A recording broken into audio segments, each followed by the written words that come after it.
आजकल सुबह आंख खुलते ही हमारा हाथ सबसे पहले कहाँ जाता है? हमारे फोन पर। और फोन की स्क्रीन पर चमकती है एक नई खबर, एक नया विवाद या कोई ऐसी घटना जो हमें भीतर तक परेशान कर देती है। सोशल मीडिया खोलते ही ऐसा लगता है मानो हमारे आसपास, हमारे देश में और पूरी दुनिया में सब कुछ गलत हो रहा है। हर तरफ सिर्फ निराशा, क्रोध और नकारात्मक सोच का माहौल है। ऐसा लगने लगता है कि इंसानियत खत्म हो चुकी है और समाज पतन की ओर जा रहा है। हम ये मान बैठते हैं कि अब कुछ भी अच्छा नहीं बचा है। लेकिन एक पल के लिए रुकिए और सोचिए, क्या आज से 20 या 30 साल पहले, जब हमारे हाथों में स्मार्टफोन नहीं थे, जब इंटरनेट हर घर तक नहीं पहुंचा था, तब क्या दुनिया में सब कुछ एकदम सही था?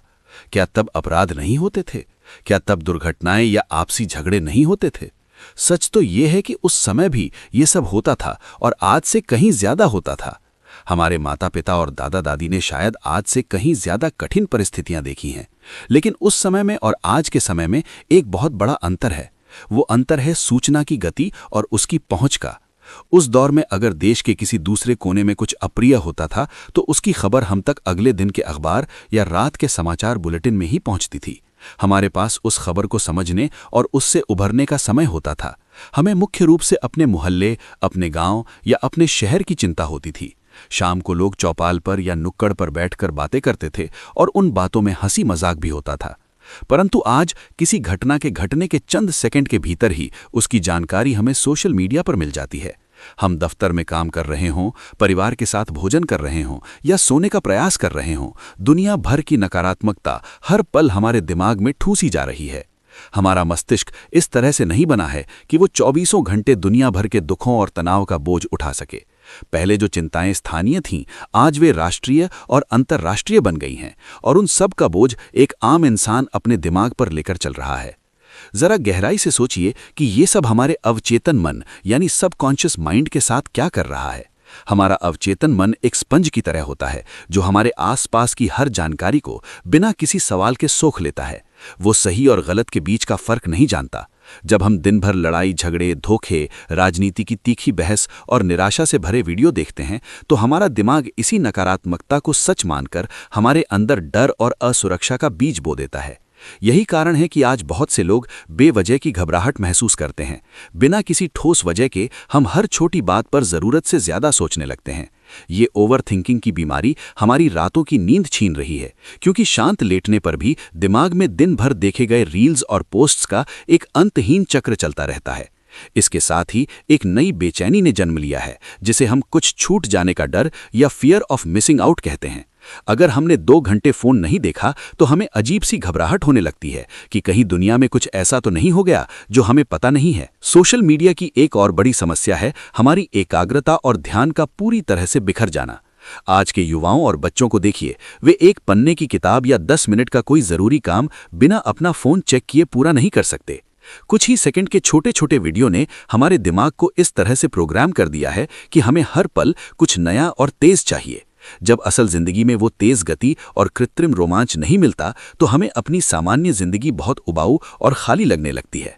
इसके अलावा सोशल मीडिया ने हमारी जिंदगी को एक दिखावे की ऐसी दौड़ बना दिया है जिसका कोई अंत नहीं है। हम दूसरों की झूठी और फिल्टर लगी हुई जीवन शैली देखकर अपनी वास्तविकता से निराश होने लगते हैं। ऐसा लगता है जैसे पूरी दुनिया छुट्टियां मना रही है, खुश है और सिर्फ हम ही अपने जीवन में संघर्ष कर रहे हैं। हम अपनी जिंदगी के सबसे खूबसूरत पलों को असल में जीने के बजाय उन्हें कैमरे में कैद करके दूसरों को दिखाने में ज्यादा दिलचस्पी लेते हैं। हमारी खुशी और हमारे आत्मसम्मान का स्तर इस बात पर निर्भर करने लगा है कि हमारी तस्वीर पर कितने लाइक आए। भारतीय समाज में जहां हम त्योहारों और पारिवारिक समारोहों में दिल खोलकर एक दूसरे से मिलते थे, जहां रिश्ते सबसे ऊपर माने जाते थे, आज वहां हालात बदल गए हैं। लोग एक ही कमरे में या एक ही सोफे पर बैठकर अपने अपने फोन में अजनबियों की जिंदगी में झांक रहे होते हैं।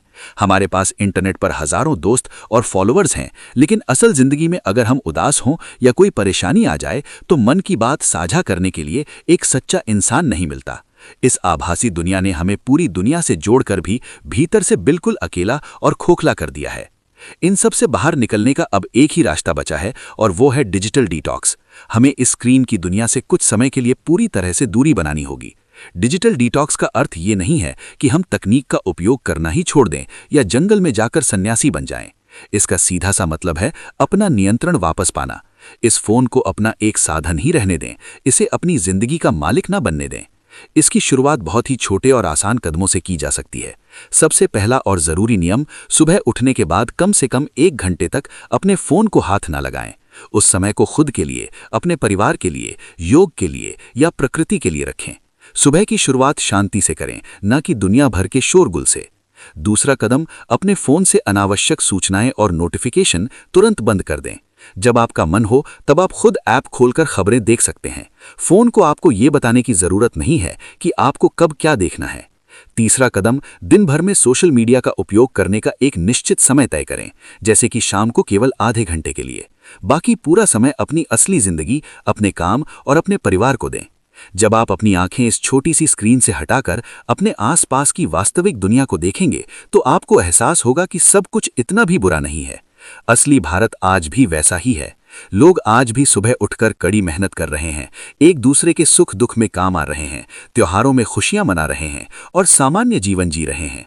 बुराई पहले भी थी और आज भी है, लेकिन आज सोशल मीडिया ने उस बुराई का लाउडस्पीकर बहुत तेज कर दिया है। हमारी वास्तविक शांति इस आभासी दुनिया से बाहर है।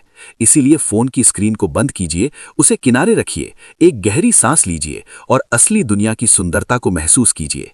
जिंदगी बहुत खूबसूरत है, बस उसे सही नजरिए से देखने की जरूरत है।